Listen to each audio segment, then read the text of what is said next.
Hi friends, இன்றைக்கி என்ன video பார்க்க போகிறீங்கன்னா, எங்கள் அம்மா வீட்டில் வந்து கோலா மீன் வந்திருக்காங்க. அதை நம்ம வந்து எப்படி சுத்தம் பண்ணுறதுன்னு பார்ப்போம். எப்படி சுத்தம் பண்ணுறதுன்னு ஃப்ரெண்ட்ஸ், இந்த மீன்லாம் யாருக்கெல்லாம் இந்த மீன் தெரியும்? இந்த மீன் கோலா மீன் சொல்லுவாங்க. சீசனுக்கு தான் வரும், எப்போவுமே கிடைக்காது. இது கோலா மீன் சீசன். இந்த மீனுக்கு வந்து நீங்கள் உங்கள் வீட்டில் என்ன பேர் வச்சுருக்கீங்கன்னு கமெண்ட்டில் சொல்லுங்கள். இங்கே வந்து காரைக்காலில் வந்து இது கோலா மீன் தான் சொல்லுவாங்க. இப்படி தான் இருக்கும். இதை வந்து நான் உரிக்கிறத காமிக்கிறேன். எப்படி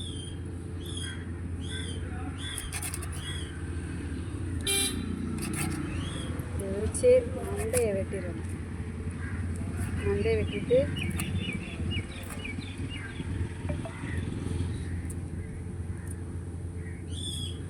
இப்படியே சுற்றி கொண்டு வந்தால் உரிச்சிடலாம். ஈஸி தான் இந்த மீன். 1000 ரூபாய். மார்க்கெட்டில் வாங்கினா உரிச்சே தந்துடுவாங்க. உரிக்காமல் வாங்கியாச்சா? எங்கள் அம்மாவுக்கு நான் தான் எப்போவுமே மீன் சுத்தம் பண்ணி கொடுப்பேன்.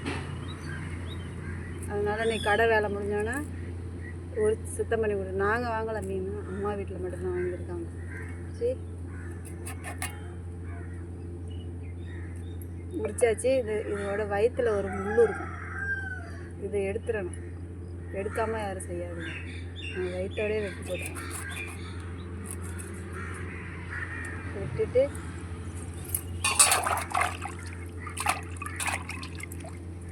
அவ்வளோதான். இந்த மீன் அவ்வளோதான், சுத்தம் பண்ணியாச்சு.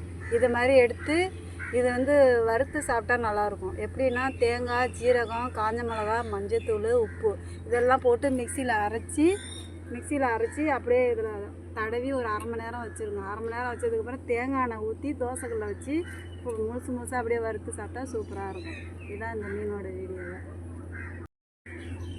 யாருக்கெல்லாம் இது மாதிரி செய்ய தெரியும்னு கமெண்டில் சொல்லுங்கள். இது செய்ய தெரியாதவங்க இது மாதிரி செஞ்சு சாப்பிட்டு பாருங்கள், நல்லாயிருக்கும். அவ்வளோதான் ஃப்ரெண்ட்ஸ், இந்த வீடியோ இதோட முடிச்சுக்கிறோம். அடுத்த ஒரு வீடியோவில் பார்ப்போம். பாய்.